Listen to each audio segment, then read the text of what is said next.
Not four candles. Not doing that old skit. Did you hear the modern version that did it? Oh God, what was it called? Harry Enfield did. Egg.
Good evening, everyone, and welcome to the SSRI Simsport Racing International GT4 Season 3 from a sunny Laguna Seca. After a brilliant Brands Hatch doubleheader, we take a 10-hour flight to California and the Monterey circuit that even the word roller coaster does a disservice to describe.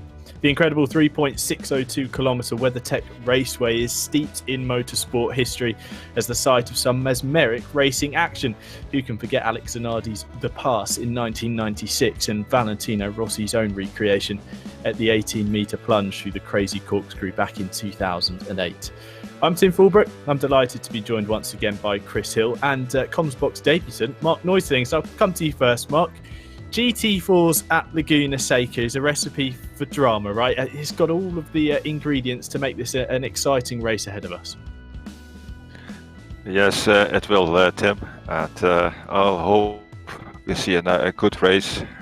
I mean, the corkscrew, it is brutal. It's a fun circuit if you know it and you like it, but it's difficult, absolutely difficult. Absolutely, and Chris, if this season has been anything to go by so far, not only are we in for some more incredible racing action, but our championship leader, Aaron Martin Pilkington, has got a reputation to uphold, hasn't he? He's been at the class of the field, really, so far in this GT4 championship. He certainly has. I was doing a little bit of research before. He's leading the championship by 335 points. That's a massive lead, isn't it? He has 335 points with Bart Swearink in second place with 290 and Danny DeSwart in third with 220. And that's in the pro category. But obviously we've got an amateur category as well. So let's mention them rather than do them in disservice. So currently leading that is Baz Van Mellis with 256 points, followed by James Like in second with 235, and Stefan Arvidsson in third with 230 points. And this is only round 6 of 8. Absolutely, and we've had a couple of double-header race events as well at Bathurst and Brands Hatch. And although it's not that format this evening, we are experiencing a slightly different layout to proceedings. Qualifying is underway at the moment, a 20-minute qualifying session as always, but we do have our race now requiring a mandatory pit stop. And Chris, I understand that this is as a result of the latest ACC updates, and the drivers here at the SSRI GT4 grid have been coming to terms with a massively reduced tyre life. You were explaining before we came on air. Yeah, it was a bit of a surprise to read some of the comments by some of the more experienced and, as I like to call them, driving gods. They were complaining that the tyres aren't going to last long. So I assume it's just going to be this for this event only, whilst people get used to it. There is going to be a mandatory pit stop for tyres, optional for fuel. But yeah, it's this 1.8 update that we keep going on about, and I think we're on 1.8.6 now as patches go. So Kunos are trying to keep improving it and iron out the bugs that they incorporated with the first 1.8 update. Absolutely. Mark, from your experience of driving, you've had experience in both the GT3s and GT4s. Was making the tyres last an hour, say in a stint in a GT4 car, already a challenge enough? And now this change has really accelerated how the tyres degrade. And really, the pit stop now is crucial to helping the cars make it to the end in terms of their tyre wear. Well, to be honest, Tim, I'm very happy I'm not in this race, because I do have a really heavy right foot, and the tires do not last a long time when I'm racing. And I noticed that with the last Spa race we had, the 24-hour race, I could manage to keep the tires alive for 45 minutes on a 1-hour stint, but the last 15 minutes I always had the feeling I was skating on ice or something. So I can imagine if you push hard 5, 6, 7 laps, then I think these tyres are gone. Absolutely. So a warning there for our drivers this evening. Be kind to the rubber on your car. So qualifying's underway. We can head over to live pictures of the cars out there on track. Here is the man of the season really so far, Aaron Martin Pilkington, championship leader in the number 626 SSRI BMW. He's crossing the start-finish line to set his first time. Well, he set one time already, a 1 minute 31.232. He's just warming up to go again, potentially a mistake actually on that lap, a 1:36. Space is somewhat of a premium here at the Laguna Seca circuit. We have another healthy grid for one of these GT4 events, and they're only 3.6 kilometres long, and with some very narrow sections up through the corkscrew. You can find yourself catching traffic in all the wrong kinds of places. Fortunately for Aaron on this lap, the Audi that was ahead of him, I believe Frank Hopp, was spun off to the inside, so that helps him in terms of finding a clear route around the track. He's only got the number 32 ahead of him, the BMW just climbing up over the crest, 22 through the left-hander, and then you begin this climb up the Rahal Straight and to the corkscrew. It's listed as turns 8 and 8A, as is typical in the American circuit design, that you have corners same number but with an A or B next to them. And it seems like the entire lap can depend on your run through the corkscrews. He then flies down the rainy curve, which is turn 9, then into turn 10, very banked right-hander. The curb on the outside, not much runoff here at Laguna Seca, which makes it all the more challenging as he rounds the final turn at turn 11 and plants his right foot and run up towards the line. Let's see, can he improve on his time? 1:31. Yes, he beats it comfortably. 0.6 of a second improved on that lap, jumping up to P4 with a 1 minute 30.710. It's Yannick Valenduk who actually leads the way at the moment with a 30.2 as we head into the second half of this qualifying session, ahead of Sem Spenkelink and Andreas Garlin in P3. Then it is Martin Pilkington and Peter Vanier in P5. Bart Swearing 6th ahead of Danny de Swart, Xander Vale, Dimitri Schenk and Bas van Mellis rounding out your top 10 at the moment, but it can all change in this remaining 9.5 minutes. And Chris, we've seen in qualifying sessions the narrow margins between drivers. Last time out at Donington Park in the GT3s, where a number of these drivers compete, we had the top 4 separated by 0.5 of a second as Aaron Martin Pilkington is exploring the dusty track areas there on the run-up towards turn 6. In the GT4s, we've had just as close qualifying sessions, but at a circuit like Laguna Seca, there's not much margin for error, is there? And you could find your run at, your best run at pole, your best run at qualifying, ruined just by dipping one wheel over the curb. And it's not a very forgiving circuit at all, is it? You call it grass, it's not. It's really sand, isn't it? It's sand, almost. Yeah. Prime example there, Danny just walked off the side of the circuit. But that is an awkward corner to get right in any car, let alone a GT4 with no very limited traction control. I'm getting my cars mixed up there, I do apologise. No problem. Well, yeah, all these drivers having to deal with their own unique car underneath them and their own characteristics, as Peter Vanier running slightly wide on the exit of turn 4 and able to gather the car up and not spin there on the exit of the fast right-hander. Very easy to do, just dip the left rear over the edge of the red and white curbs. The curbs are flat round here, you don't really have too many difficult, lumpy or very steep curbs that we might find at some of the other tracks we've been to. One that springs to mind is Zolder, that has some particularly aggressive curbs at points, but here at Laguna Seca you've got flat-ish curbs. There's a couple of those sausage curbs lining corners like turn 9 that can just send you off your racing line if you are a bit too greedy with the apex, and actually up through the hill there at turn 6 as Aaron Martin Pilkington attempts to improve. He is nearly 0.2 of a second up on his time. Actually lost 0.2, we're hearing, through the middle sector there. He had 0.4 up, which would have seen him jump up to, well, not enough for pole position, but very much close to Yannick Valenduk's provisional pole time. As we head into the final 7 minutes of the session, it is Valenduk that still sits atop the timing sheets with a 1 minute 30.280. One more corner though for Aaron Martin Pilkington into the left-hander at turn 11. Looked to get the car stop and accelerated very cleanly indeed as he runs up towards the line. Let's see if he can improve. He does. He finds another 0.1 of a second, but it's not enough to improve his position at the moment. He stays P4 behind Sem Spenkelink, Andreas Garlin and Valenduk, as a number of cars are off into the sand around the track here as they're pushing just that little bit too hard in an attempt to find the extra 10th, the extra 100th, the extra 1000th here in the GT4 Championship. Yannick Ballendup looks to have got his 301 BMW hooked up as he heads up the hill through turn 6, down through the corkscrew. The white flag flying for a slow car, but can't seem to see any machinery in the way of him as he flies down the hill through the rainy curve and into turn 10. Everything looking fairly controlled and clean. He's up on his time, only just though, less than 1/10 of a second.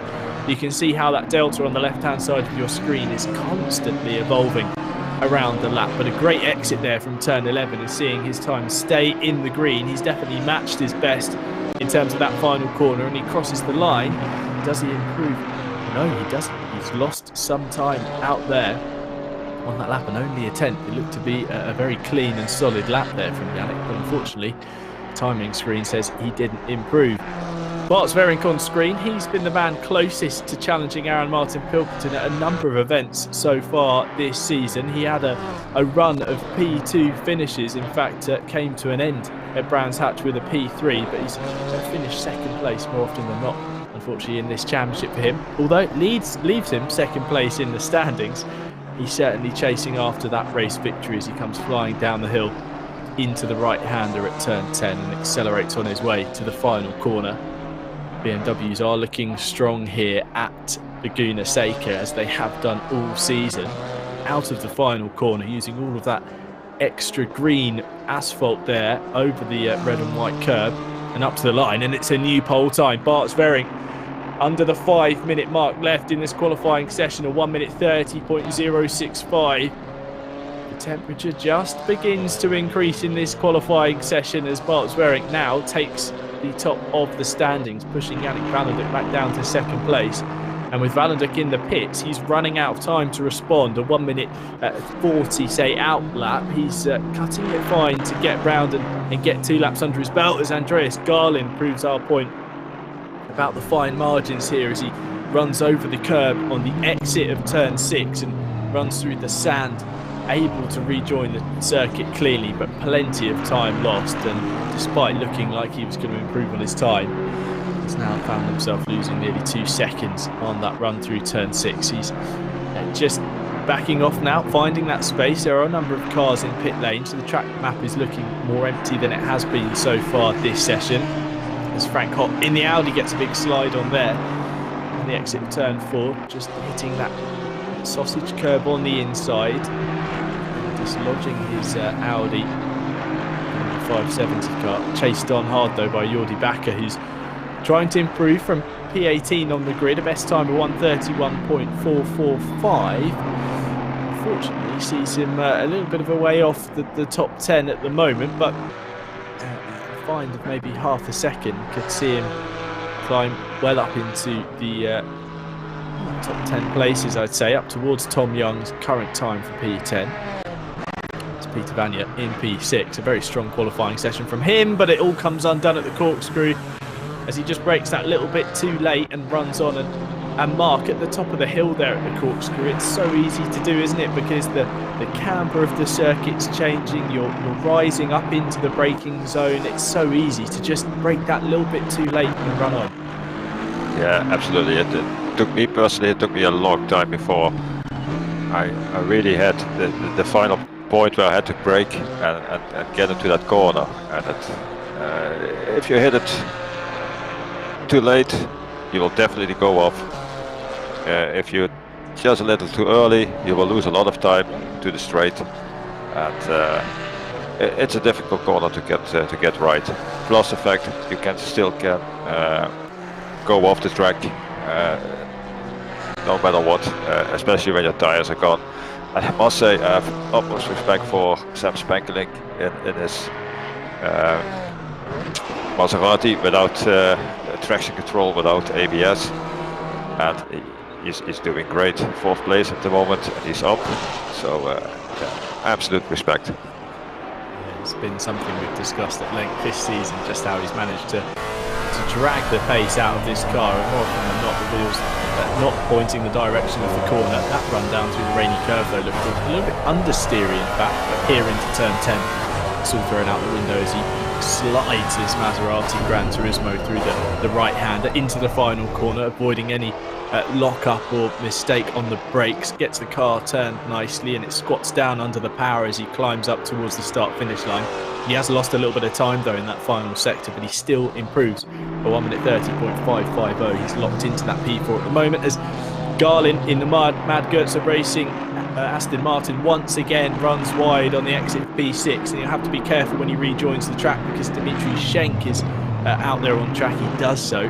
Just that little bit of traffic, though, up into the corkscrew. It's already difficult enough as it is, let alone a car slowing down offline. But fortunately, we don't have the traffic jams into the final corner as people line up for a lap. That would be frustrating, to say the least. Everyone seems to find their own space out there on the track and set about their qualifying runs, as Danny de Swartz clipping the sand on either side of the track on his run up towards turn 5. This will be, I believe, his final attempt at improving his time, and he's half a tenth down at the moment, so he's got to hang it all out in the final sector of the lap. He is to improve. We're down to the last 15 seconds here in qualifying. Bart Sverrink's in pit lane, so he's done the best he thinks he can do. 1 minute 30.065 is the target, but Yannick Valenduk and Andreas Garlin are two drivers improving on their times. According to the delta on the left-hand side of our screen, Sem Spenkelink is considerably down on his best, so that looks like he's going to find no improvement from P4. Aaron Martin Pilkington, Peter Vanier and Danny de Swart all in pit lane. In fact, there's a number of drivers that have returned to their pit garages at the moment, so we could see a smattering of improvements. But most importantly, Yannick Valenduk on your screen in the bright orange 301 BMW is flying up the hill, and he's playing with the margins on the exit of turn 6. He was a paper's width away from touching the sand as he comes into the braking zone for the corkscrew. Looks to have got the car stopped nice. He clobbers the curb on the inside and the outside, almost drifting the car through the right-handed part of the circuit as you go over the crest in the 18-metre plunge down through turn 8 and 8A, through the rainy curve and turn 10. Everything looking fairly stable for the driver on our screens. Into the final corner at turn 11. He's still got time in hand. This could be the pole position lap from Yannick Valenduk. Gets the car out of the final corner cleanly. Stays over to the right-hand side for the shortest run to the line. And it is pole. Yannick Valenduk on 1:29.932. That's by far the fastest time we've seen this session, into the 1 minute 29s. A stunning lap from the driver of the number 301 BMW. And he hasn't done many races so far this season, but I'm sure he'll be smiling underneath the virtual helmet with a time like that. Chris, at the death, we so often see it in qualifying, but Yannick just seemed to get everything right there on that lap. That was a fantastic lap by Yannick in his tribute to Dukes of Hazzard. I was expecting to cut the sand a lot more than he did. But yeah, what to be 0.4 up when he's coming across the start-finish straight. Impressive. I thought I was going to comment earlier that between first and 14th place there was less than a second between separating, but I think that soon changed when Yannick crossed the line. I think it was up to 10th or 11th place then. But yeah, fantastic time. Very close qualifying session indeed, but Yannick's time proving the best of the bunch. Quick hello to everyone who's watching along on YouTube at the moment. Hello to Michael, Kieran Vidago, Ricardo Michiera, thank you very much for joining us, as well as Damien De Kaiser, Everin Yamak, Jano De Visser as well.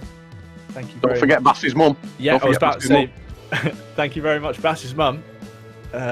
Marieke van Mellis, thank you very much for tuning in once again. It's so great to have so many people returning to the stream week in, week out to watch the racing. Baz down in 12th place. I don't think that's his best qualifying session of the season, but certainly showing his pace once again in his fight for the AM category championship. In fact, he's second in that class on the grid, just behind Dmitry Schenk. Hello to Chris Hill as well in the chat, who's somehow in the YouTube chat as well as the commentary box. So we're keeping Chris nice and busy at the moment. Now, around the Laguna Seca circuit, Mark, in a race that's an hour long with a pit stop, qualifying, you would say, isn't really everything, but the overtaking opportunities here, where are you looking to make the passes? Because looking at the track map, there might be a few more opportunities, and there really are. It appears to be turn 1 is the best place to get it done, or turn 2, sorry, down at the Andretti hairpin. Yeah, turn 1, maybe on top of the corkscrew, and before the last corner, maybe 2, 3 really good points where you can overtake. But it's so easy here to make a mistake. You can lose so much time. Let's see what. By the way, I'm a little bit disappointed in Yannick. Looking at his livery, he didn't jump it. I was going to say there was no jump. There's no cardboard boxes going flying as he, flew up through a jump somewhere. But very quick lap indeed from Yannick. There's no police cars as well. No police car liveries as well, which I would have enjoyed. But here we go. Yannick van der then sets away from the grid, taking the field with him on this formation lap for the 1 hour race here at Laguna Seca. The margins are fine, but it's going to be the driver who can push those continually across the hour that will come out the victor. And bear in mind the tyre conversation that is going on, the fact that the tyres simply can't go as long as they used to, but factor in as well that there's quite a noticeable drop-off. And Chris, you were saying, what was it, Sem only thinks he can get 5 laps out of the tyres before they start going away? That's what he said in one of the chat rooms. Sounds so wrong, doesn't it? But I'm wondering if he was just trying to lull us into give him a mandatory pit stop so everybody has to stop. You never know, do you? But yeah, that's what I thought I read. Yeah, a little bit of games. Feverishly trying to find it again. 5 laps, Mark. That seemed crazy because we were chat to drivers, and really the only risk to their tyres across an hour race was clattering the curbs too much. But at the moment, it seems that just 5 laps is enough to take life out. Well, the one who can keep his tyres alive, I think he will be in for a treat. But I'm especially interested in the Maserati from Sam, how he is holding up without the traction control, because he will be sliding a lot, I guess. Yeah, let's see what happens. Absolutely. So let's take you through a quick run through the order as they come up to the corkscrew and start getting into the race start formation. It is Yannick Vallander who leads the way from pole position ahead of Bart Swearing, Andreas Garlin, Sem Spenkling, your front 2 rows. Then it's championship leader Aaron Martin Pilkington in P5 with Peter Vanya and Danny de Swart on the 4th row. Then it's Patrick Vance, Sander Veil, Tom Young rounding out your top 10 ahead of Dimitri Schenk, AM category pole sitter. He leads a trio of cars in that class, followed by Baz van Mellis and Arjen Lermans. Then it's Nicholas Malott down in P14 ahead of Dennis Workman and Tim Kroll, with Colin Hines, Jordi Bakker, Daniel Herkstra and Gomesia Catalud in P20. Then James Light, Patrick Tractor, Evan Tafas rounding out your top 23 positions on the grid. A quick final hello to Andrew Fife and Mike Abram-Hoge, as well as to CBSR Racing, who are dropping in for this race. 1 hour on the clock. Factor in a mandatory pit stop and factor in all the drama that so often precedes the green flag here at Laguna Seca. We're ready to get underway, and the green flag flies. It looks to be a clean start from the front of the grid by Yannick Vallander, although he will be challenged by Bart Sverink down into the Andretti hairpin for the first time. They are side by side, but the bright orange BMW is able to hold on to the lead as Andreas Garlin holds on to P3 around the inside as Spenkling looks for a move the long way round and is forced to defend from a very fast starting Aaron Martin Pilkington in P5. It looks like the order has stayed much the same, potentially a BMW running wide and through the sand there. Yes, Aaron Martin Pilkington losing some time as we do look to have one casualty already off at the Andretti hairpin. Another car potentially stopped as well as they continue, they get back on the track. Here is Aaron Martin Pilkington. Look, he's tumbled down the order for P5 on the grid. That one mistake sees our championship leader outside the top 10, top 15 even. He's in P16, battling up the hill into turn 6. As for the first time, Yannick Vallander heads up towards the corkscrew at racing speed. He's chased down hard by Bart Sverink as they fly through this 18-metre drop at the iconic corner through the left and the right. You sometimes just turn in, close your eyes and hope you make it all the way through as Aaron Martin Pilkington makes a pass on Tim Krul's McLaren there, gaining another position in what will be a fight-back race for him. The drivers aren't required to pit at any specific time. They can pit throughout the 60 minutes here at Laguna Seca, but get the feeling that they'll want to take their tyres as long as they can. Saying that, Tom Young in the number 70 is already in pit lane, but I wonder if that was one of the cars involved in difficulties at the start. Here is the battle that involves our championship leader, Martin Pilkington, looking up the inside of Calatayud's Alpine in towards turn 1, who in turn is looking for a way past the Porsche Zander Vale, who makes contact with the left rear and unfortunately sends the number 808 car spinning to the inside of the Andretti hairpin, but the Alpine holds on to P13, which I believe now is P12, thanks to the spinning Cayman, in contact with the Cayman. Now Martin Pilkington dives up the inside at turn 4 in his attempt to start climbing back the order. Yannick Vanderdyk, though, still holding on to the lead, half a second's advantage over his competition. Nicholas Malott here making a move around the outside of the Mercedes of Dmitry Schenken. He's got the job done before the braking zone at turn 6. A very clean move there from Nicholas Malott as he climbs the order. Here is Cameron Fyfe in the number 13 BMW.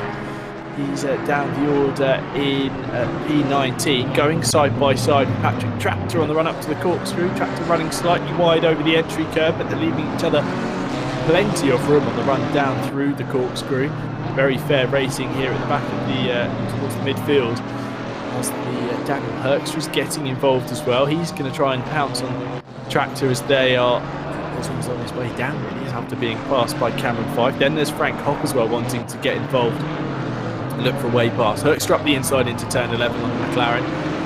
Someone runs him out of road, but there was no contact between the pair of them, so they continue on their way as Andreas Garlin sets the new fastest lap of the race at 1:30.6, so he's finding speed in the Aston Martin as Calatayud looks to the inside of Dennis Workman. Well, actually, I believe it's in defence down to the Andretti hairpin as Patrick Tractor's now lost 2-3 positions through that last lap. It's Frank Hopp in P20 in the number 570. Audi looks for a way past Daniel Herxter in front. Side by side here, I believe that is the number 74 Cayman of Evan Atafas. He's challenged now by Calatayud, who behind has got Jordi Bakker and Zander Vale in close company. Yeah, order is yet to really start stringing out. There seems to have taken 2 or 3 laps to get down into single file.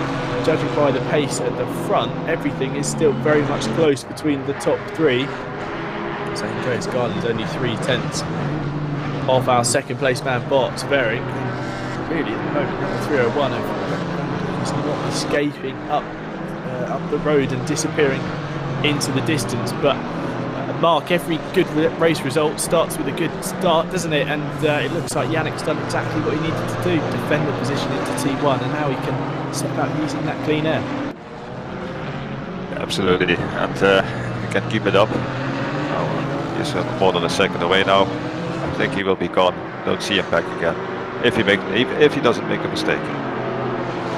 Absolutely. Factoring the pit stops as well. We need to make a clean run into pit lane and out of it, of course. So easy to pick up a stop and go penalty for speeding in pit lane, as drama's still befalling the Alpine of Calatayud and Zander Vale. They came to blows once again, but this time at the final corner at turn 11. I'm sure this one will be looked at post-race by the stewards. It seems that there's been contact twice now between the pair of them as they go up into turn 4, and Zander Vale certainly will have some sort of damage to the 808 Cayman, as that's allowed Cameron Fyfe through, I believe, in all of that, so it comes up to P16. So here is the fight for the lead. Look, 1, 2 and 3 all together, nose to tail, nose to tail.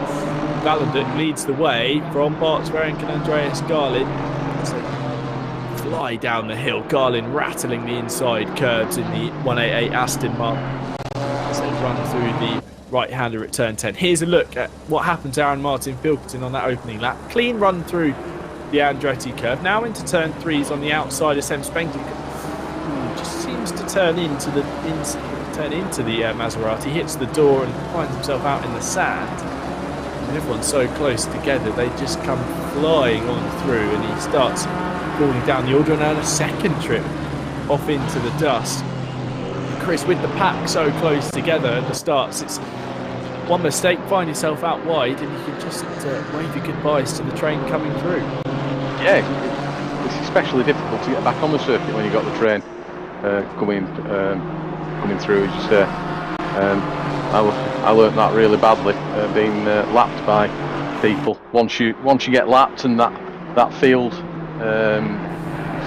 spread of you there out on your own and leaders coming through, slowly but surely you find yourself just going further and further backwards. But Pilco will rise back up the field. I'm sure this won't faze him. Probably appreciate the challenge. Exactly, he will be licking his lips at the challenge of climbing up through the field and making some passes around the stunning 3.6 kilometre circuit here at Laguna Seca. Up over the crest in towards the corkscrew, Tim Crawl was the next target in the crosshairs of the 626 as they fly through the iconic corner down the hill through the rainy curve. He's tucked up under the rear wing of the number 90 570S McLaren. But this battle for the lead is pretty spectacular. All three drivers on a very similar pace and very much locked together on the road as we near 8 minutes of this race completed.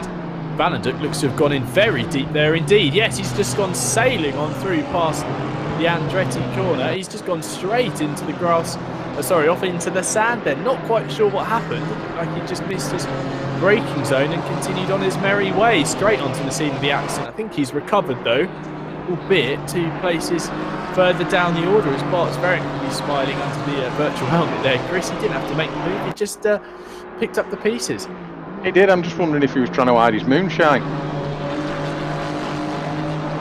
Sorry, for those that are too young to remember the Dukes of Hazzard, I do apologise. But we could be getting more Dukes of Hazzard references, that's right. But we don't, Chris. No, we remember it quite well, don't we? Best series that was made. Up the hill though, into the corkscrew, and Andreas Garlin slips an opportunity for a pass. Right, here is the helicopter shot over the crest and down the hill in towards turn 2. What happens? Bart Sverrink's already on the brakes and Yannick Vanenduk hasn't hit the stop pedal yet, and he's lucky to be able to get the car stopped and turned in the gravel and cover back to the racing surface. Quite a strange incident there. It looked like he just missed his braking zone and ran on. Plenty of work to do for our pole sitter now with Garlin and Vanenduk ahead of him. It actually looked like Garlin was looking for a way past Bart Sverink. Sorry, not Vanenduk, Sverink now leading the way. Up into the corkscrew, the bright pink and black Mercedes unable to effect a move into the 8th corner of the circuit as Seb Spenkeling behind gets all kinds of crossed up in the number 1 Maserati through the Andretti hairpin. There's a car off, rejoining from pit lane. Looked like Xander Bales came and returning back to the track from a pit stop as Martin Pilcoat still trying to make his way past Tim Crawl's McLaren. Now onto the 7th lap of the race as they come through turn 3. Pilkington up the inside into turn 4 and a bit side-to-side contact with the McLaren there, and he runs wide over the sand for the 2nd or even 3rd time this race, but keeps the car on the grey stuff. And around a track like Laguna Seca, Mark, sometimes you do have to force your way through, don't you? Because the passing opportunities aren't so obvious. You do really have to show the nose and hope you've got a driver alongside you that's happy to let you on high. Well, in all fairness, Aaron was completely beside him, but yeah, I'd say it was a little bit naughty. But I remember the race from Aaron on Bathurst, it was a couple of months ago, and he had some little mistakes here and there. I lost some places, but he had a great race coming back. So I'm interested in what he can do in here. Absolutely, plenty of time to do it. Over 49 minutes still to go, and he's up to P11 now, so he has made his way past that number 90 McLaren and now sets his sights on Dimitri Schenk up over the crest through turn 1 and down into turn 2. Finds himself in amongst the battle for the AM category lead, and then pass up the inside, gets the job cleanly into the Andretti hairpin on the brakes. A very nice move there from Pilcoat as he continues his climb Up the order, Patrick Vance here in the 777 Pulse Motorsport Aston Martin. He's side by side with the Porsche Peter Banya as they head up towards the left-hander at turn 5. Side by side stuff on the way in. Vance choosing to try and get a cutback line through the left-hander. Sem Spenkelinck's off in the sand. He's made a mistake there at turn 6, recovers the Maserati to the grey stuff, but he's lost time. And potentially was looking for a way past Valenduk as he made the mistake, but he's back on the track, drops down though to P5. Danny de Swart picks up the baton in P4. Just shows you how fine the margins are here at Laguna Seca. Looks like there's another car off the 570, I believe, and Frank Hops in the sand as well on the run up between turn 5 and 6, but he recovers back to the track as well. So a number of drivers making errors that could decide their races. Sem Spenkelinck's now got work to do to get past. Oh, as Aaron Martin Pilkington's off at turn 11 into the braking zone, and he's looped as he attempts to rejoin the track and has to hit the brake pedal, get on the anchors to stop himself from spinning into oncoming traffic. All that hard work in making the passes has gone to waste there as he's tumbled now outside the top 15. A very clumsy error it seems from Pilko there, running in deep on the brakes, potentially trying to avoid the rear end of the car in front of him. But Chris, he already had a difficult job. That's going to make it a lot harder. Yeah, he's dropped down to 15th now, hasn't he? I might have to take back what I said, where he's going to battle up and not necessarily win the race, but get on the podium. How many seconds behind is he now? Still waiting. There you go, 5.5 seconds off the back of Emily Tafas. So I'm sure he'll close out that gap then quite quickly. And perhaps there'll be a few other people making mistakes as the race goes on and the tyres go off. That could be the issue. That could be the issue why Yannick went straight on in the BMW. Aaron seems to do the same then. It looks very similar incident apart from the loop. Yeah, let's have a look then. Down the hill through the rainy curve in towards turn 10. He's closing up on the Porsche Cayman of Bas van Melis as they come into the final corner at turn 11. On the brakes. Oh, he runs in deep and just makes contact actually with the back of Van Melis, who's able to keep it under control and continue on, but in attempting to get the car turned and facing the right direction, Pilko just sends the rear round, loops it. Fortunately, he's able to stop. But actually now, looking at the timing tower, he's in pit lane. So Aaron Martin Pilkington deciding to get out of it in the first 14 minutes of the race and come and make his mandatory stop, we believe, as he comes to a halt in pit lane. We'll see him drop down the order, but remember, everyone has got to make a mandatory stop here in this race this evening as a result of the 1.8 update for ACC. The tyre life has been changed quite considerably, and to allow drivers to come to terms with that, we've whacked in a pit stop to help them complete the hour race. And Kieran Vidago is taking the words right out of my mouth. A very good idea, he says, about Pilko's decision to put himself in clear air, hopefully. Absolutely. Use that pace in free track. He's got a long run as we see Patrick Vance spinning on the exit of the corkscrew and down the hill. And he'll have to be careful as the traffic continues to fly on by. He's dropped a couple of positions there. Now Bas van Melis goes through. Dimitri Schenks looking for a way past. He's able to just rejoin the line down in P9. And crucially, just looking at the track map on the right-hand side, Aaron Martin Pilkington in the number 626 car down towards the bottom right-hand side of that track map has got back out on the track in front of the race leaders. So he remains on the lead lap, but crucially, he's bagged himself a whole heap of clean air to put some pace down and hope that once others make the pit stops, he starts climbing back up the order through strategy. But in doing so, he might take some life out of the tyres. It's going to be 44 minutes of trying to make those 4 tyres last till the end of the race. Tim Krul here in P11 in the number 90. McLaren locked in a battle with Schenk, Vance and Van Melis, who holds on to P8, and of course the race lead in the AM category. This will be another race victory for him in the class as they head up towards turn 5 and then climb the hill under the bridge in towards turn 6, but this quartet of cars are very close together indeed, and another mistake from Vance will see him tumble even further down the order, and he runs very wide on the exit of turn 6. Fortunately, just enough track to keep him facing the right way. Here is a replay of that instant. He's looking for a way past Peter Vanya as they come up into the left and right at the corkscrew and over the crest. Vanya runs slightly wide and opts to just skip across the dirt, and a bit of a strange one there. He just lost it at the compression and it sent him spinning round. But Mark, it's so easy to do through the corkscrew, isn't it? Because it seems a corner that's different every lap you come to drive through it. Yeah, absolutely, Tim. And I'm just wondering, we're now 11 laps in, and if the more aggressive drivers now starting to suffer with their tires or something, because you see them go off.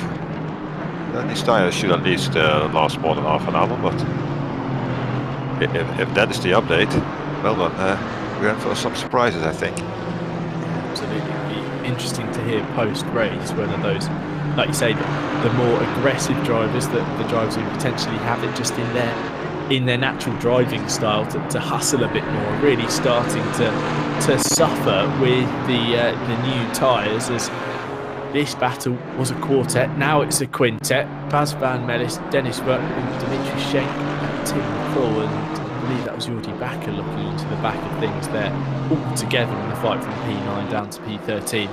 As here is your race lead fight. Bartswaring holds on to top spot for now, but he's chased hard by Andreas Garlin's 188 Mad Goetze Racing Aston Martin. They come into the final corner, they are locked together. Here is a replay of the run-up through the corkscrew. This is Tim Kroll, but in front is Schenk and Van Melis, the Mercedes and the Porsche, and Kroll sends one up the inside, doesn't get it stopped, but manages to get past the pair of them without colliding into them and T-boning them.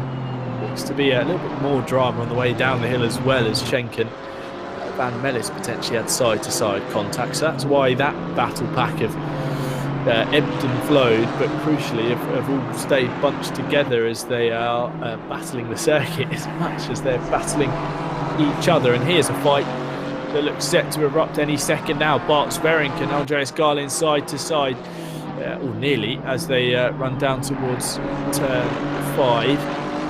Garlin looked to have the run on the exit out of turn 4, and both teams to just dip a wheel in the sand and cross themselves momentum, as Jordi Bakker's side by side with Dennis Verkman in towards turn 4, and there's a car off to the inside, parking up nicely there, and dropping back to pit lane. So unfortunately that looks to be our first retirement from the race so far this evening, as here is the battle for the race lead. Sverink and Garlin nose to tail yet again, heading down the hill into the rainy curve. Garlin is tucked up underneath that BMW's rear wing. And Chris, now this is where things get difficult, because if you are Andreas, you want to make a pass, but you want a clean opportunity to do it, don't you? Because as we've seen so far, fine margins here at Laguna Seca. Yes, and it's just a question of getting up close as he can to Bart. Where is he going to pick his spot to try and do an overtaking manoeuvre? I mean, Mark touched on it before. There's 3 or 4 spots you can overtake. You need a good run in order to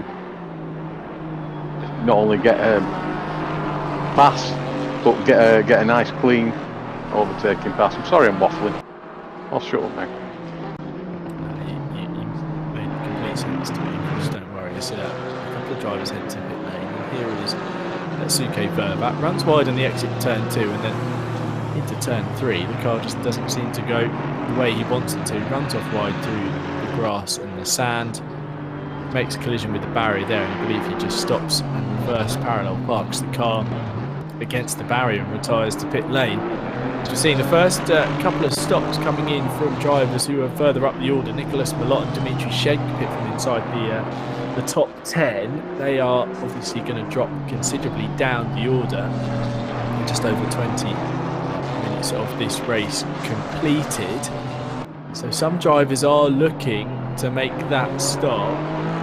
And, they're going to have a a challenge to go the remaining 38 minutes. They're going to split the race equally into 2 equal halves. They're going to use the tyres at the start, it seems, to gain positions or defend them, and now really try and take the tyres to the end from this next stop. It is a mandatory stop.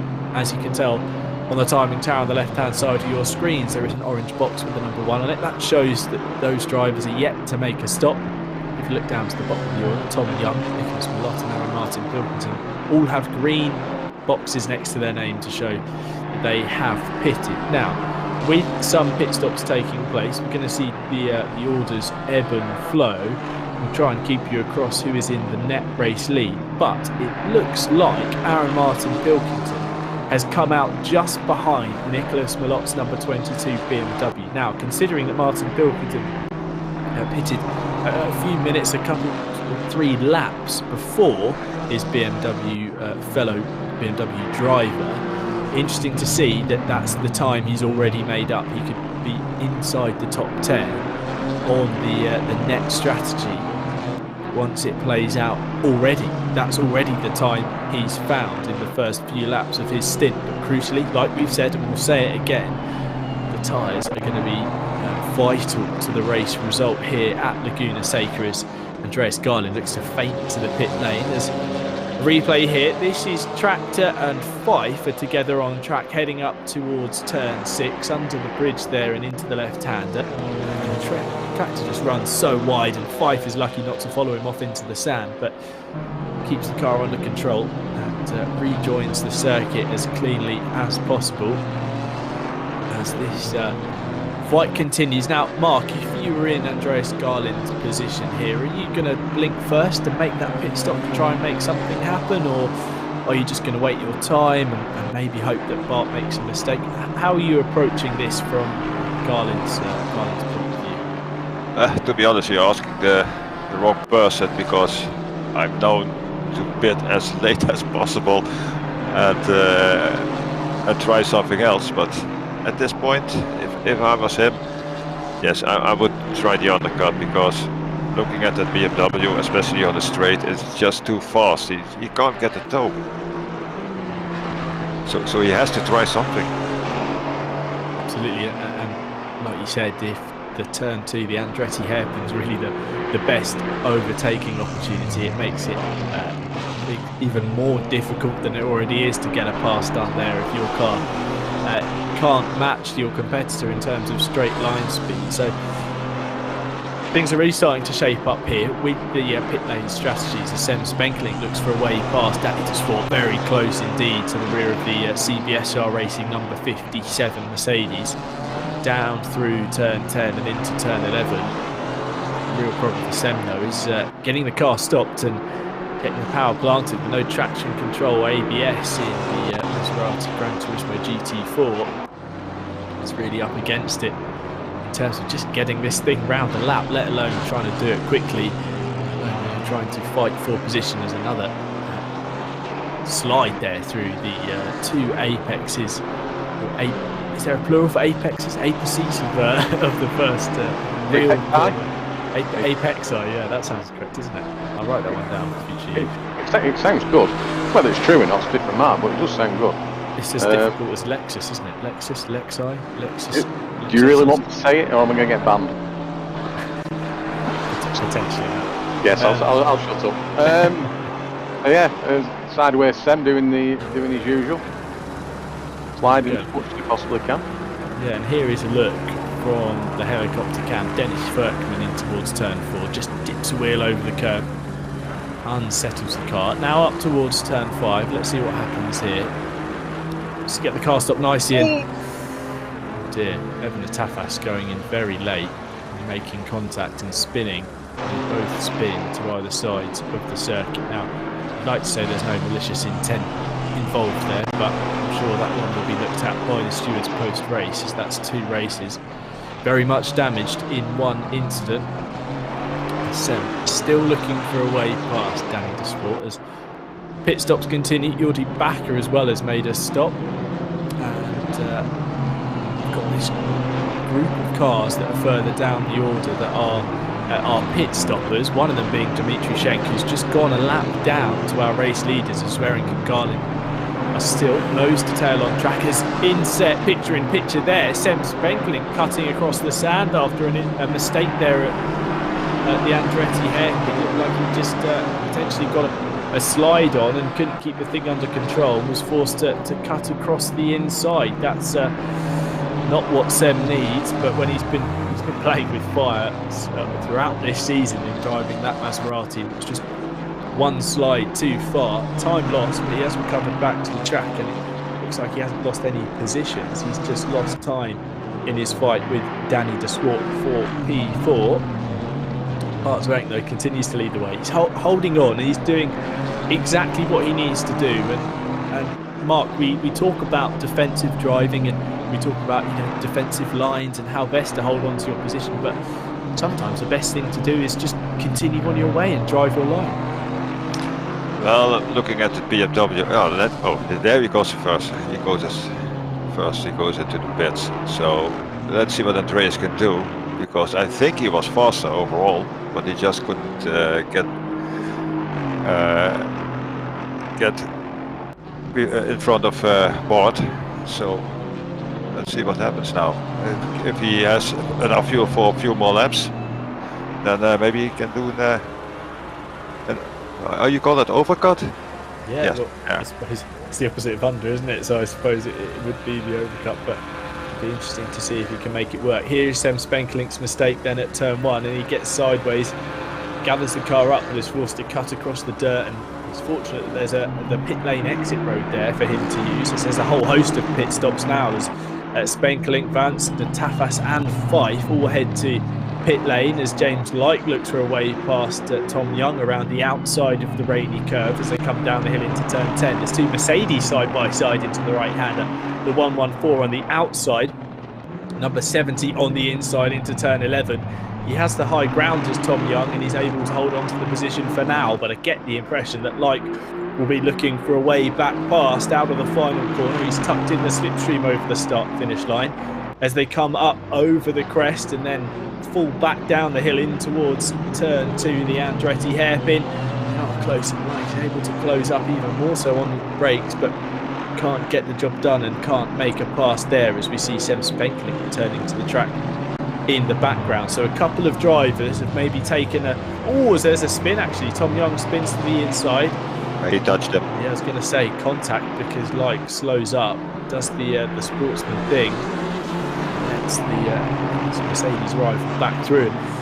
Sem Spenkling will be happy with that because he won't have to deal with the traffic. He's now through into a nice gap of clean air in front of him. So come through the left hand. So let's see whether or not there will be an exchange of position there between the two of them. Two Mercedes. Here is Aaron Martin Pilkington, a driver we've been talking about a lot this race because it's been a difficult Laguna Seca and it's not made any easier by running wide there through turn 5. As he comes through the left-hander and climbs the hill. Here is Cameron Fife. He's made his pit stop. He's currently down in P20, but obviously that could change with the second half of this race. And of course, with the pit stops still to be taken by the majority of the top 13 cars on the grid. Sorry, in the order at the moment. As he comes through the left-hander at turn 6 and up the rail straight. It's anything but straight on the run up to the corkscrew. Hits the brakes, throws the car into the left. Unfortunately, runs slightly wide there on the brakes, so has to cut across the second part of the corner.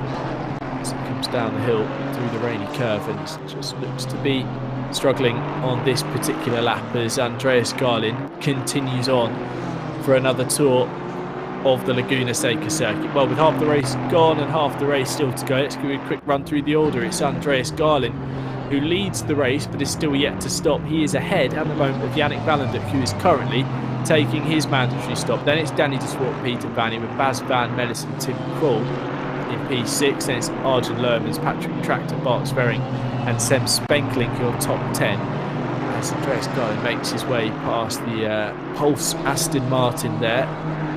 So he's now battling with blue flag traffic.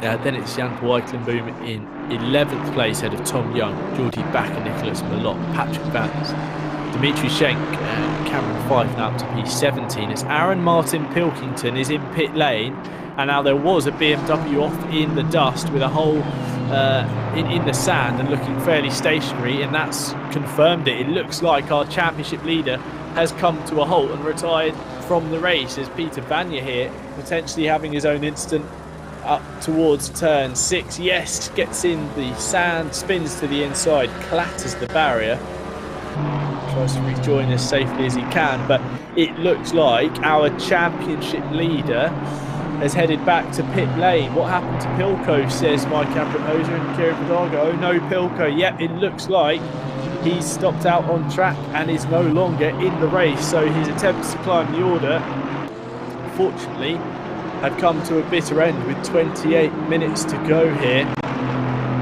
at Laguna Seca. Controversy indeed. I'm sure we'll get a replay and see Aaron stopping out on track. It looked like he just parked up at turn 2. Wait to see what really happened. I'm sure we'll hear from him. But Andreas Garlin continues to lead. Top 4 yet to pit. Garlin to Swart, Van Mellis and Lermans. All out there on track, separated by a fair few seconds, of course, as Arjen Lermans was a lot further down the grid before these stops started taking place. Bas Van Mellis now into pit lane. He's managed to go at the first half of the race without needing to come and change his tyres. Garlin's looking to go even further in the 188 Aston Martin now. Here is a replay. So this is Aaron Martin Pilkington, and that's one of the Pulse Aston Martins up ahead. Not sure which one it is, can't quite tell from this angle, but as they come through turn 1 and down into turn 2, Martin Pilkington runs it in on the brakes and just collides with the back of the gold and blue Vantage in front of him. Before he's able to continue on, he just looks to have stopped. There's almost a second brush there as the Aston Martin returned to the track, but Pilko looks to have just stopped out on track and called it a day. A very strange incident there, Mark. It just looks like he ran in deep on the brakes and made contact, but clearly Aaron deciding that damage would be too much. I think Aaron was pushing too hard, missing a few brake points here and there, and hit one of the other cars. So I think it was, he doesn't really need it anymore, but I think he called it a day, and not to do any more harm to the other guys. Yeah, it's a shame to see, but I suppose the driver that we're looking at that will be Bart Sverring, second in the championship at the moment, as Andreas Garlin has to negotiate a very slow Danny Herkstra, who was trying to avoid incident between turns 3 and 4.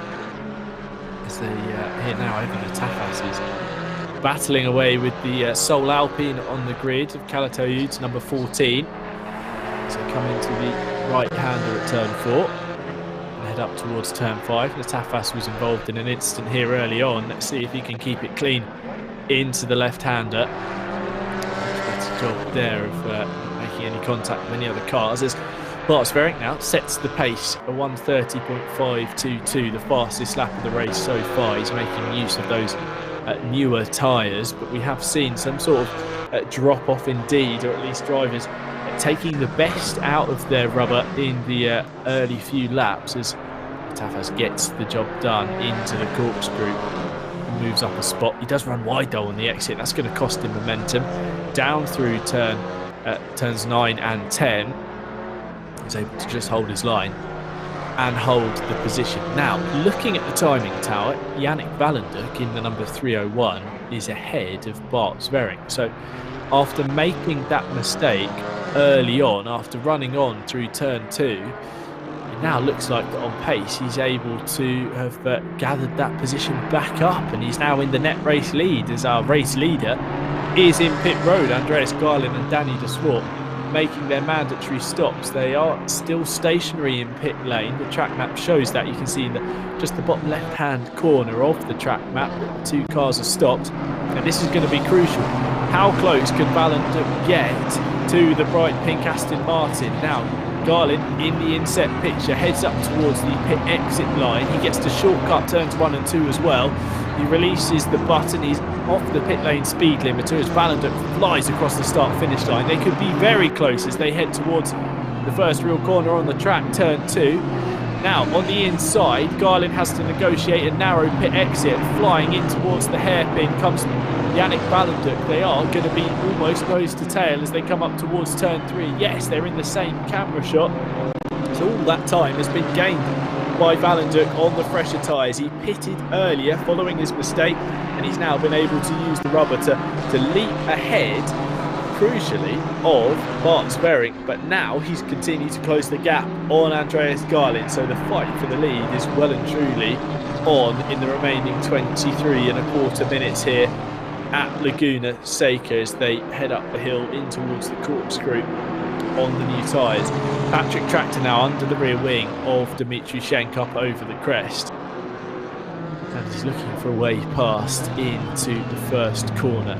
Interestingly though, Mark, you know, we talk about the tyres, we talk about, you know, making them last and being kind to the rubber, but Yannick Balenduk will have been pushing hard to make that earlier stop work. It's going to get tougher for him in the closing minutes of this race. Yeah, absolutely, because Andreas only has to do about 10 minutes less on the tires. What he was doing worked for him, staying out so long. And he now has to be careful because he's out on cold tires. They're warming up now a bit. So I think we'll see Andreas drive away now. Let's see. Sorry, obviously, Mark, as well, that the GT4s don't have preheated tyres either, did they, in the pits? So they are cold tyres, and it takes 2 to 3 laps to get them up to a bit of drivable temperature. So it's going to be interesting watching this. Yeah, not only that, after the latest update, you can't be too hard on the tyres because it will take a few more laps to get them back again. You will slide all over the place. So he has to be careful. Absolutely, but we are seeing Balenduk close up on Garlin, who just dips a wheel in the sand there on the exit of turn 6. Yeah. A sign of the pressure potentially, and he hasn't got the tyres, as we say, into that working window.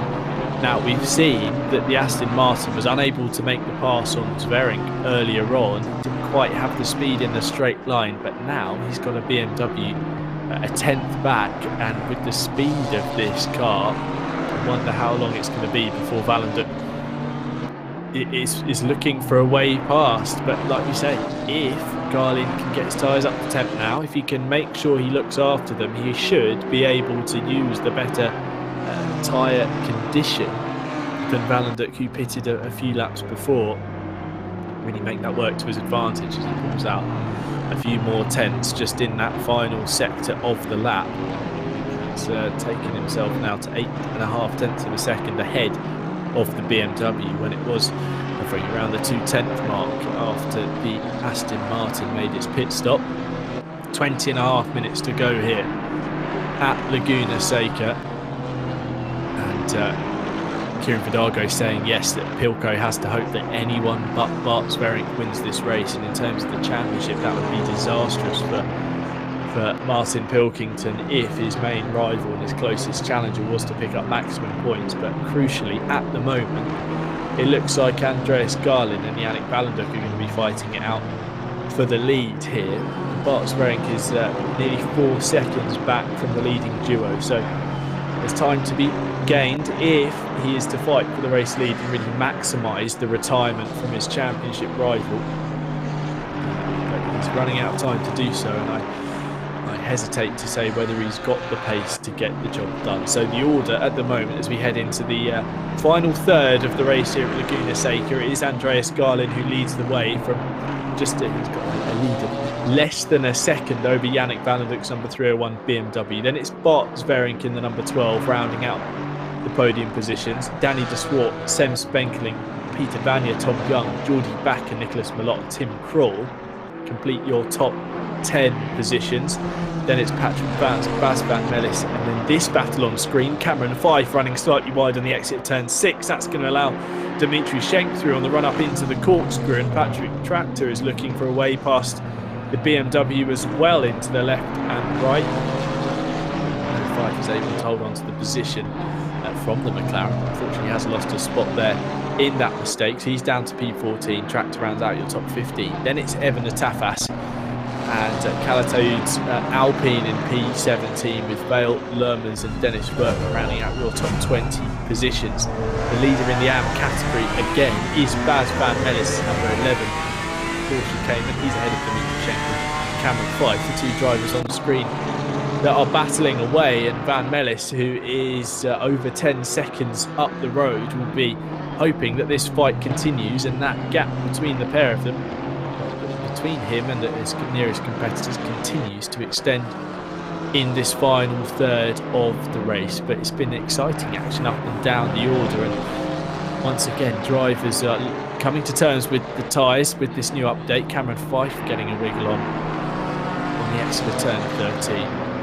We're seeing how this pit stop race tonight is really starting to play out as different strategies will have their unique and individual turns of pace. You know, if you pit early, yes, you get the benefit of the new tyres before your competition, and yes, you can make the undercut like Yannick Valenduk has done on Bart Sverring. But later in the race, if you pit later, you'll have fresher tyres at the end and hopefully have more pace than your rivals in the crucial closing moments. I wonder whether Garlin's just going to be able to stretch his lead in these final few moments, as there's another yellow flag out. That is for the 570 of Frank Hopp, who's made a mistake through turn 3. Yes, he spun to the inside there. He's going to have to be careful when he rejoins the track in between turns 3 and 4 not to have contact with another car. But unfortunately, it looks like there's another machine off. That is James Lykes' 114 Mercedes, spun to the inside.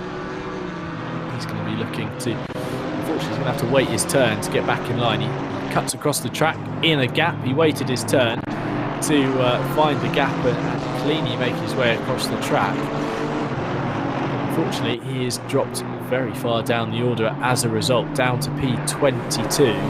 There's a number of drivers coming flying on past. Now this is the fight for P8. Jordi Bakker and Nicholas Malott are nose to tail. The 99 Aston Martin just ahead of the number 22 BMW. Now Nicholas Malott was further up the order a lot more consistently last season in the Porsche Cayman, but it looks like he hasn't quite gelled enough with the BMW across the course of this championship. He has missed a couple of races, I believe, but it really hasn't been his season so far, despite being up there regularly inside the top 10 in the previous championship. He's trying to find a way past Jordi Bakker, but unfortunately losing time there through the middle sector.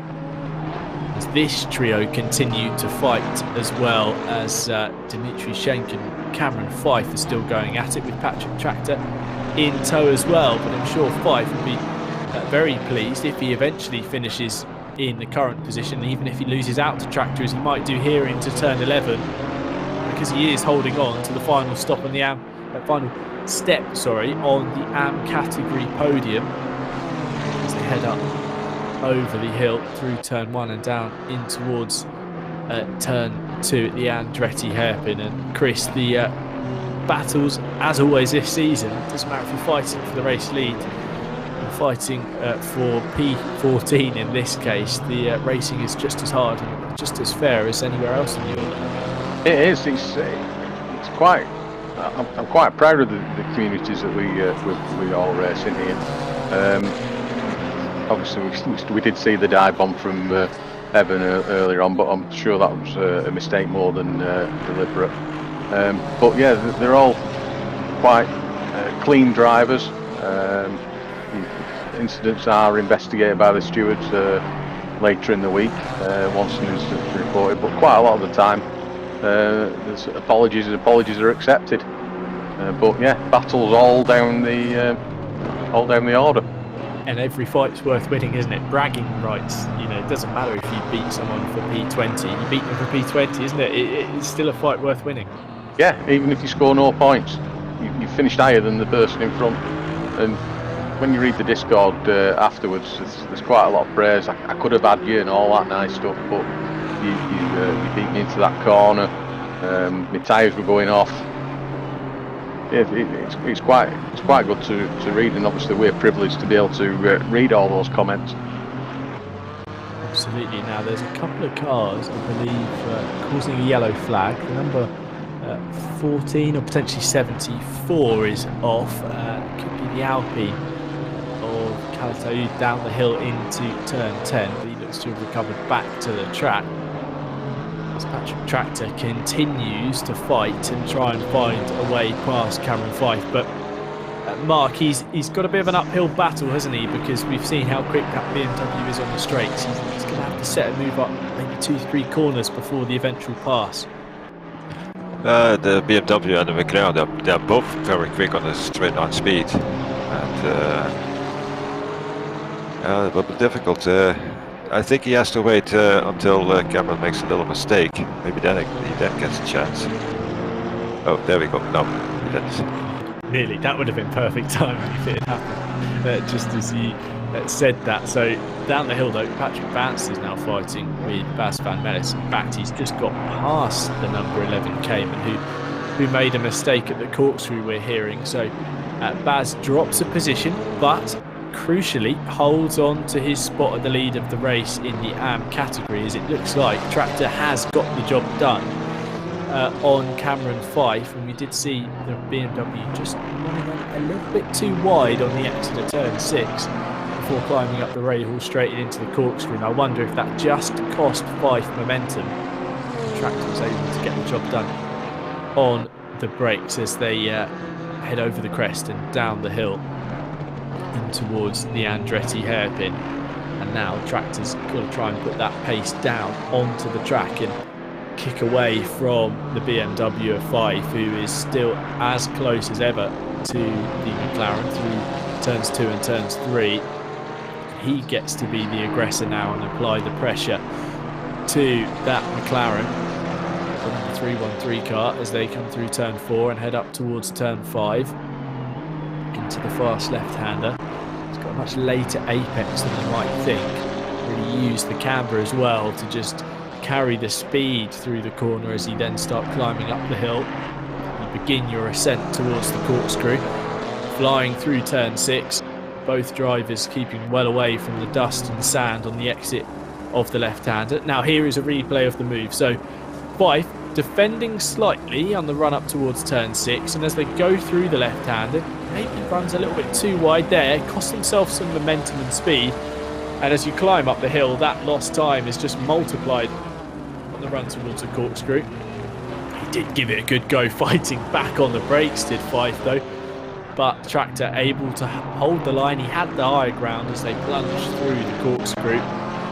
He's got P14 to his name for now as we near the final 10 minutes of the race, but Fife is looking very, very racy indeed, looking for a way back past as they climb up and down in towards the Andretti hairpin. Tractor forced to defend to the inside, so he's not on the optimum racing line. Fife could be wise here and get his nose up the inside. He nearly does so on the exit of the corner, and Tractor runs wide and into the sand, and Fife is back through, so he reclaims that P14 as he just managed to apply enough pressure to Tractor there in towards turn 2, forced the error from the number 313, and now the BMW is back through and he's gained a position, but still holds on to that P3 in the AM category. So he'll be very happy indeed as they head up the hill in towards turn 6. Now he needs to not make the mistake, not need to push too hard through there. Yes, indeed, he keeps well away from the dust, although that costs him a bit of speed. Importantly, he's all four wheels on the track as they go up towards the corkscrew, and Tractor looks to be going in very deep there. Somehow manages to throw everything out of the window to get the car stopped.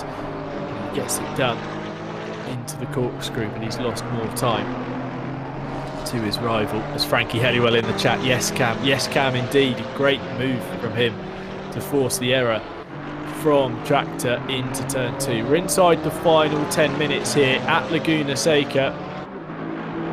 Battles up and down the order, but it looks like the race lead for now. Andreas Garlin is just able to hold on to top spot ahead of Yannick Valenduk. He's managed to just stretch out a lead now, 2.1 seconds. This is advantage over the 301 BMW. Garlin now needs to keep it clean. He's got the tyre advantage over his rival. He just needs to get these laps done, hit his marks, race cleanly to the end. Looking at the delta there, we can see that Garlin has lost a bit of time on that last lap to Yannick Valenduc to the tune of 0.4 of a second, but on the previous 2 laps around Laguna Seca circuit, he was over a tenth faster, so just able to use that tyre advantage, eke out a tenth here or there, and it's just enough to start knocking the confidence of Valenduc in this final portion of the race. And Mark, it's so difficult, isn't it? You've had pace throughout the race like Valenduc has. You know, you feel confident, you're fighting for the race lead, but if that driver in front of you is just seeming to edge out that gap and you've got no response, it's a disheartening situation to find yourself in. Oh, absolutely. It's frustrating if you're not able to get closer, maybe a tenth, maybe 2 tenths.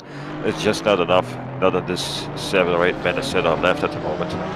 Oh, I see Cameron jumping a bit, but yeah, it can be frustrating, especially if you have 2 guys that have about the same pace, just waiting to make that the other one makes a mistake so you can come closer a little bit.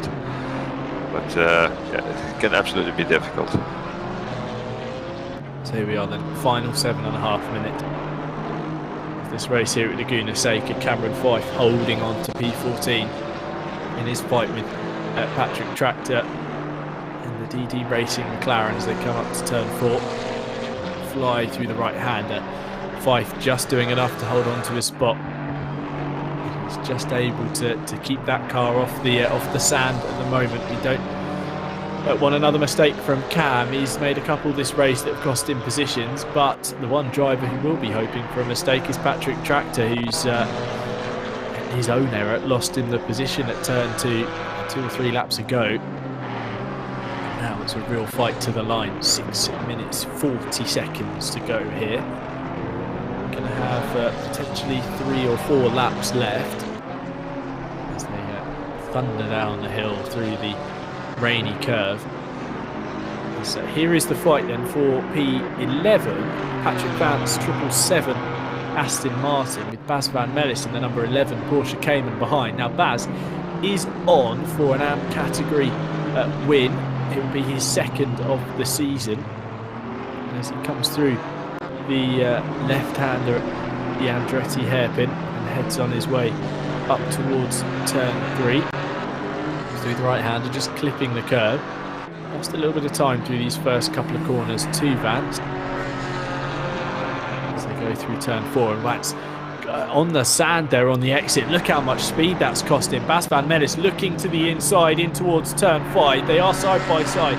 Van Mellis on the inside, and he's able to just continue on his line. They are still alongside each other up on the way up to turn 6, but no, Van Mellis gets through and holds onto the spot and just keeps it on the track there through turn 6, up towards the corkscrew there, and Vance looks for a way back past on the brakes and sends it up the inside. Has he got the car stopped? Yes, as they plunge down into the right-hander. The Aston Martin recovers and battles back through into the hardest corner on the track. Holds on to P11, but for a fleeting moment, Van Mellis had another spot and had another position to his name as they come into the final corner to kickstart the final 5 minutes of this race. Chris, that was a great move from Patrick, but equally so, Van Mellis did the right thing and left enough room. He's on for another category win. Yeah, great respect between those 2 drivers. We watched that. Great respect between those 2 drivers, and for Patrick to get his position back, going into the corkscrew and through it, is great to watch. Absolutely. Well, my correction is Baz is on for his 3rd category victory if he continues at the moment. He won the AM class at Snetterton. He also won the first race at Brands Hatch last time out. He's on his way to another class win as Malott and Jordi Baccarat exchanging positions and exchanging paint. And now as they run up through turn 6, Malott on the outside, Backer on the inside, but all of this is allowing the McLaren of Tim Krul to close right up as they go through the Rahal straight and towards the corkscrew. The Pulse Motorsport Aston Martin on the inside. Malott runs slightly deep and wide, but he's going to cut back to the apex of the second part of the corkscrew. They're nearly 3 wide into the rainy curve. Kroll on the outside trying to brave it out. Malott is able to hold on to P8. Backer now under fire from Kroll, who slides up the inside into turn 10. They are still side to side on the run up to turn 11. Vance on the inside, Kroll on the outside. Vance is able to use the high ground to hold on to the position for now, but Kroll got an amazing run through the final corner, giving it the cutback line to prioritise his exit onto the start-finish straight across the line, separated by barely anything as they fly over the hill and down in towards turn 2 at the Andretti hairpin. Vance able to hold the inside line and hold on to the position. Tim, it's not Vance. It's Jordy Back. Sorry to correct. I think I've done that a couple of times this evening. Jordy Backer, they are fighting away. Patrick Vance, though, is behind in the 777 car, 3 seconds back. Apologies there. Jordy Backer fighting hard with Kroll. The excitement's getting to you, man. The excitement, yeah, absolutely. All this GT4 action is a little bit too much to bear at times. There's looks to have been a mistake from the 444 of Dennis Berkman on the exit of the corkscrew, bringing out the yellow flag, but he's able to recover back to the track. Well, the fight that was between the 3 cars. They're fighting for P8, Malott, Backer and Kroll. Kroll was eager to make the pass, wasn't he, Chris? He saw the opportunity, he saw the 2 drivers holding each other up, and he was ready to make a move himself. Yes, and unfortunately didn't quite get the position, did he? But 3 wide into the corkscrew, as Mark Abranoz was commenting in the chat. Strange to see, very strange to see, but again, clean driving, nobody off on the circuit, and every time I say that, somebody's off on the circuit, so shut up, Chris. As Evan Tapas looks from way past Arjun Lermans. In fact, the BMW number 46 is the one who's made the part on the Cayman into the final sector. Now we are nearing the 90-second mark to go in this race, and trying to find where our race leaders are out on track, and wondering as to whether they will have to do many more laps of the circuit. It is Andreas Garland coming into the final corner, so it looks like the next lap will be the last one for our race leader, as Natafas is unable to fight back into turn 2.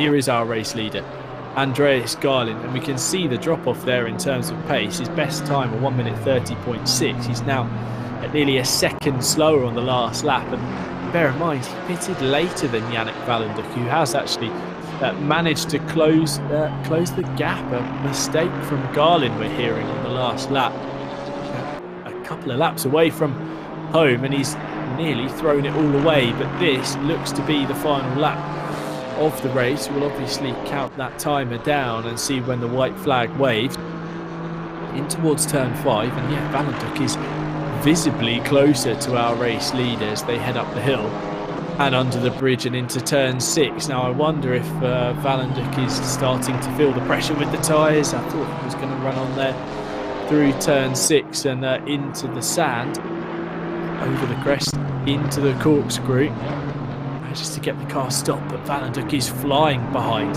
visibly so. You could see it on the run into the corkscrew, whether he was just later on the brakes or felt he had a better brake underneath him, but he's managed to take a further 3 or 4 tenths out of our race leader. The white flag is in the air though. The timer has come down as Garland runs across the dust on the exit of turn 10 into the final corner at turn 11. Has he got enough just to make it to the line, out of the final corner and onto the pit straight? It's Andreas Garland who's going to win here at Laguna Seca.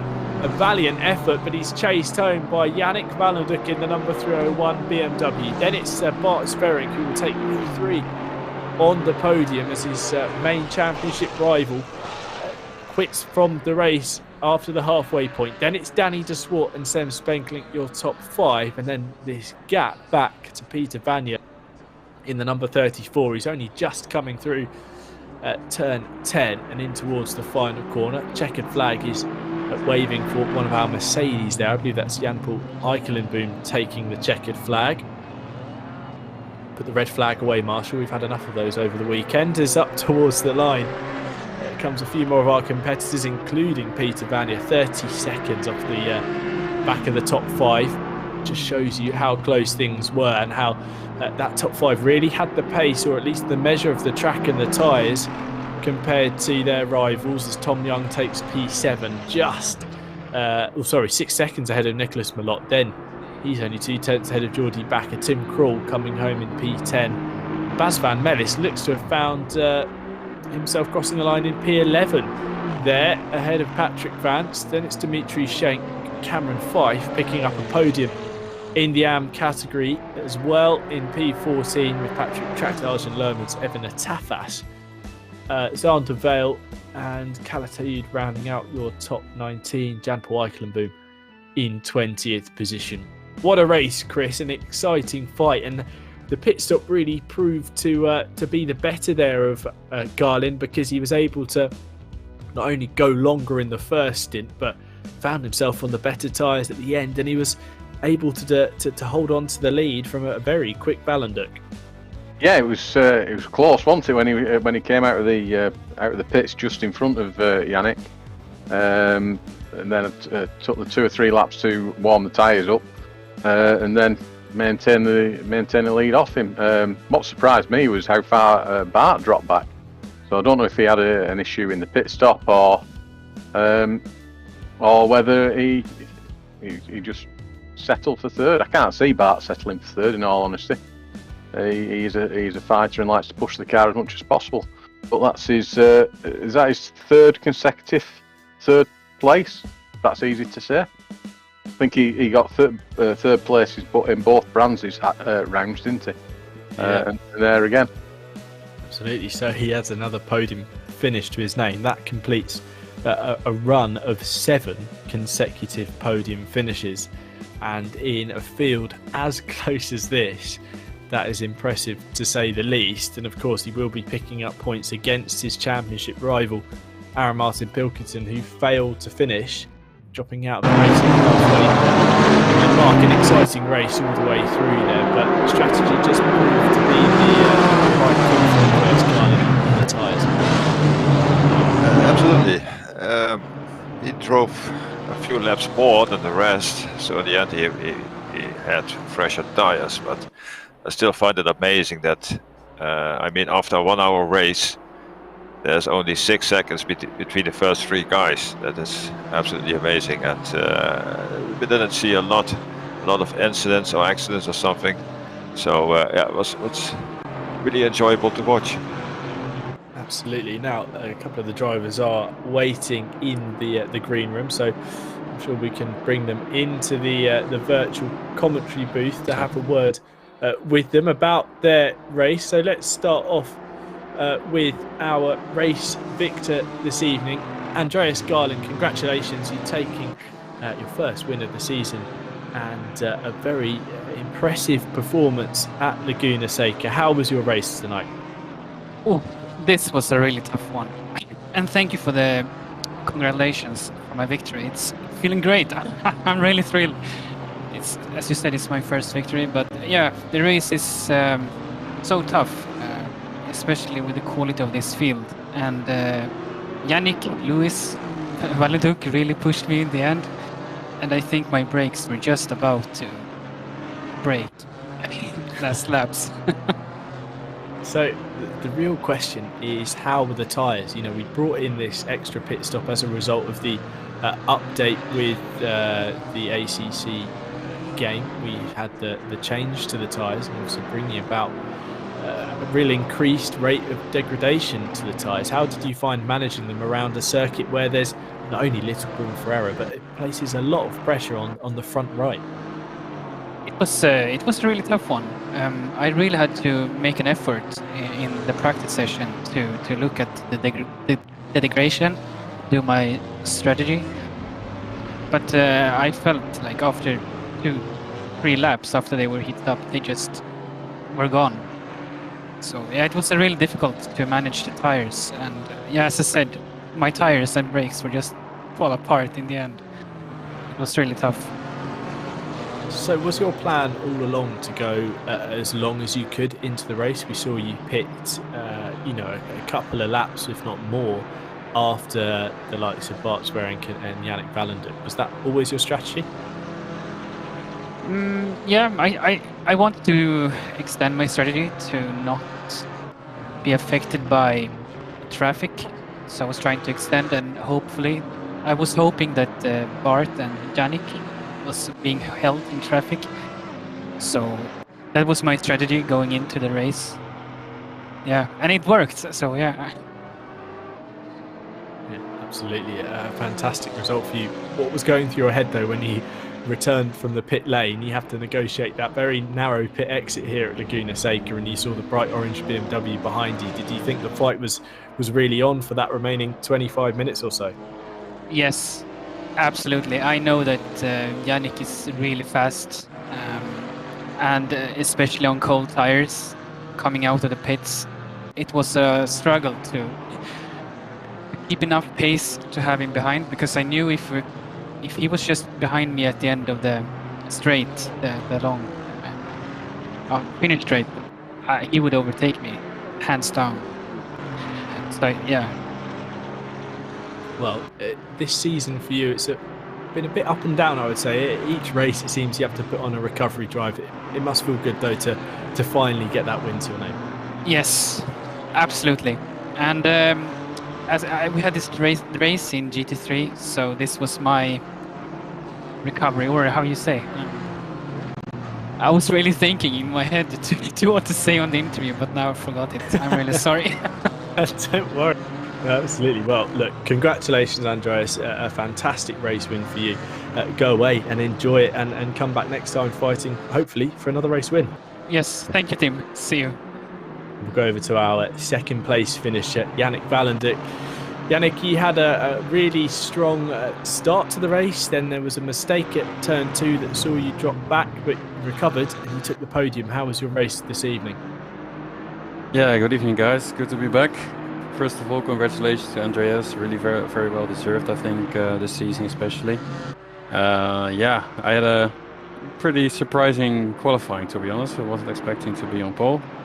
And yeah, the start was okay. I was starting to feel the pressure from Bart behind until one of the, brake markers were gone, and I just braked one marker too late. So yeah, then I was behind them, and I didn't really expect to catch them up, to be honest. I was making too many mistakes. I was actually quite surprised to be so close in the end, so yeah, it was fun. Absolutely, but you were fighting on. You were the earliest to pit, I believe, from our top 3 finishers. How did you find managing the tyres in that second part of the race? Were you really hoping that checkered flag and that timing would just count down quicker than it was? I think Bart stopped 1 lap earlier actually, but wasn't that different. Yeah, the tires were quite hard. They dropped after 2 laps quite massively, so I was always starting to struggle at the 3rd, 4th, 5th lap. And then they would really level out again. So in the second stint, I was quite confident that it would held up as long as I just survived those few laps. I made a few mistakes, but not as many as in the first stint. Absolutely. Well, it's only been a few races for you in the GT4s. I believe you returned to the series at Brands Hatch. How are you enjoying the level of competition? Actually. Sorry. How are you enjoying the competition? Because we've seen in qualifying and in the races that drivers are separated by tenths or less. It's such a high level of competition here. Yeah, this field is crazy. I've actually been watching all the streams and was really sorry not to be on the grid until now. But yeah, with the lockdown, I guess it gave me the chance to come back. But I really enjoyed it, so glad to be back. One final question. Do you have the Dukes of Hazzard livery because you're Valen Duke, or is that something that I'm putting together in my head? No, that's exactly right. Absolutely. I knew it. I thought so. Anyway, congratulations on PT, Yannick. Look forward to seeing you next time out. Cheers, man. So let's go over to our 3rd place finisher, Bart Swearing, who's joined us in the commentary booth. Bart, another podium position. We seem to be speaking to you every week, but it was a difficult race here at Laguna Seca for you, because I'm sure you were hoping to be fighting for that race victory. Yeah, still no top spot for me, huh? Yeah, I screwed up my pit I didn't stop. want to say that, but I didn't. Yeah, don't jinx it. No, I screwed up my pit stop, so that was it. And the race was quite okay, and we were all driving the same pace, so no opportunity to get them back after the pit stop. Yeah, it's really thrown an interesting extra aspect to the race, isn't it? The pit stop this evening. But Yeah. look, for you, your main championship rival, Aaron Martin Pilkington, failed to finish. You bagged P3 and a healthy handful of points. You also continue your podium streak. 7 races now you've been on the virtual rostrum. You must be starting to think that, you know, the championship really is still there for you to steal. Yeah, we have to wait and see if I keep getting these amounts of points and Aaron is not finishing. Maybe, but that's quite unlikely. So I don't know what happened to him. Normally he's always in front of me. So it was a shame I was not looking at his behind this time. It's I get used to it. So no, it was quite a good race, but shame for the pit stop that it was included in this one, because I screwed it up big time. It was my own fault. So we will see for the next races, and hope I will be on the podium again. Absolutely, and I look forward to speaking to you post-race then. Congratulations on another podium. Thanks, Tim. But thank you very much. So let's go over to our AM category race winner once again, Baz van Mellis. Baz, congratulations on picking up another race victory in the class. It was a thrilling race at Laguna Seca for you. You look to be involved in plenty of action once again. Yeah, it was a great race. A lot of fun, a lot of good battles. Unfortunately, in that last corner, I hit Patrick from behind after I believe a 3-lap battle or so, or 4 laps even. But we already spoke, and I obviously apologized. All in all, a great race. Unfortunately, I picked up some damage in the first stint, so I had to repair it during my pit stop, so that was a bit longer.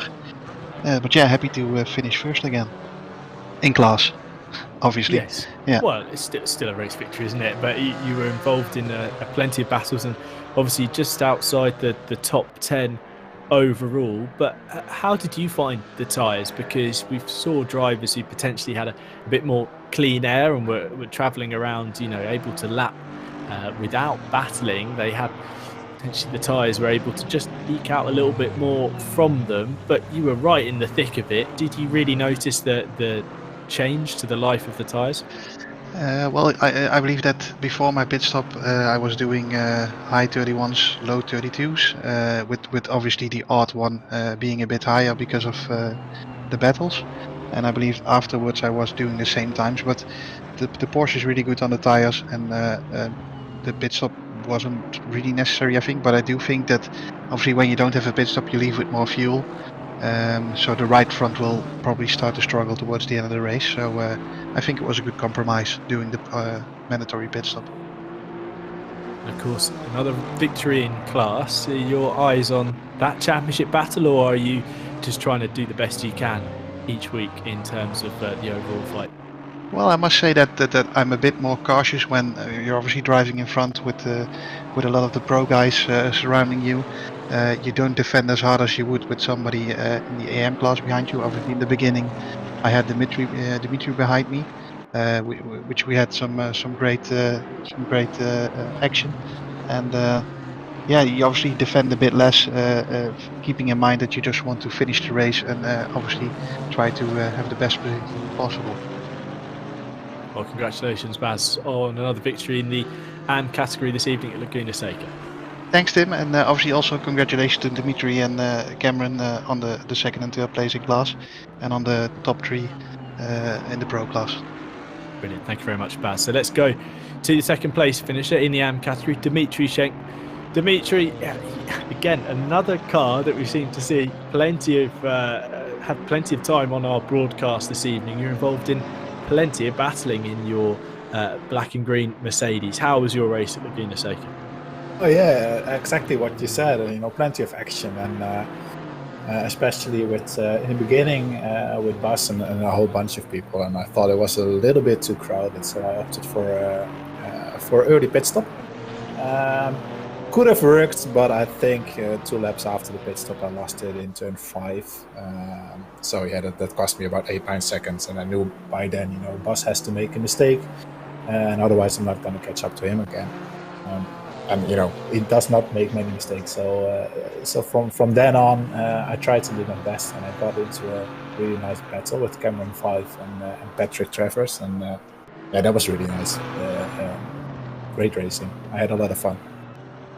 Absolutely. And the Laguna Seca circuit, the margins are narrow here, aren't they? There's plenty of room for error, but you certainly seem to find the space to race. Do you enjoy the Laguna Seca track? Is it one of your favourites, or are you one of those people that are just happy to get another run through the corkscrew and another lap ticked off and complete?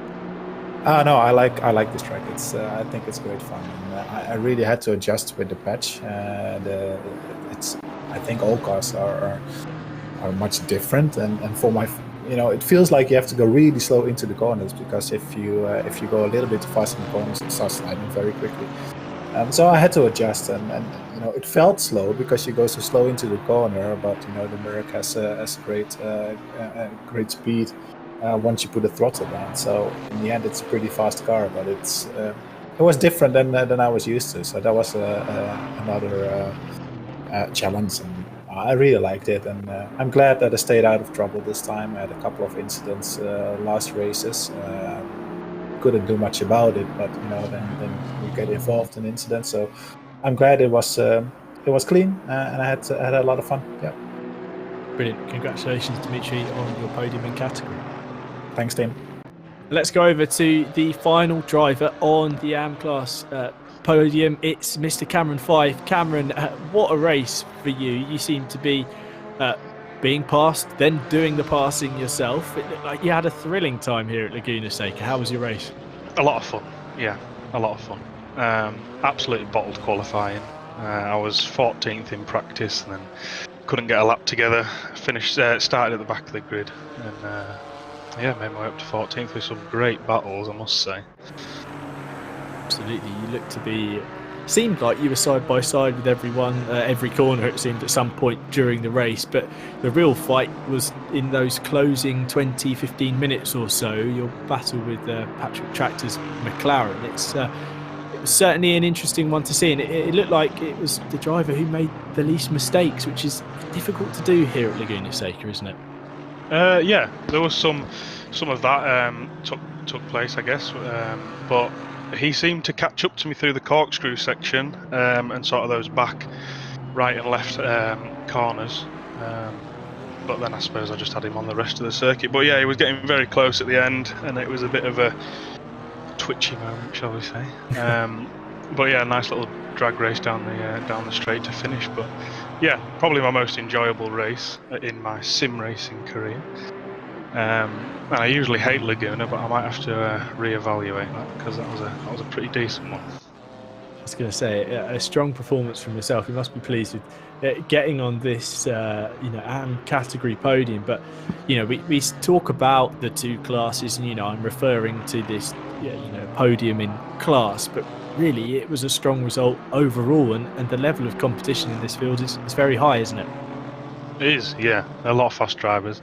But very competitive throughout the field. I think in practice, when I took a look at the timetables, the field was split by 2.3 seconds, which is not a lot when there's 27 cars on the grid. So yeah, it was very competitive, but there's a lot of action to go around, so it's good. Good stuff. Well, I'm sure you want to give a shout out of some kind on the virtual podium. You know, up here and in the commentary booth, you seem to be getting a lot of support from the YouTube chat. So if you want to take the floor and give a shout out, then feel free to. Yeah, I'll give a shout out to my granddad and my fiance. They're always watching and supporting me, and my granddad with some comments that go down quite well in the chat once we read them back. So yeah, I'll just give a shout out to those two. They're always supporting me, and my fiance is always telling me, wishing me good luck and stuff. So yeah, just to those two really. Excellent stuff. Well, congratulations, Cam. I'm sure you'll be stepping away from the sim tonight smiling on what was a fantastic race result here at Laguna Seca. Cheers, mate. Cheers, buddy.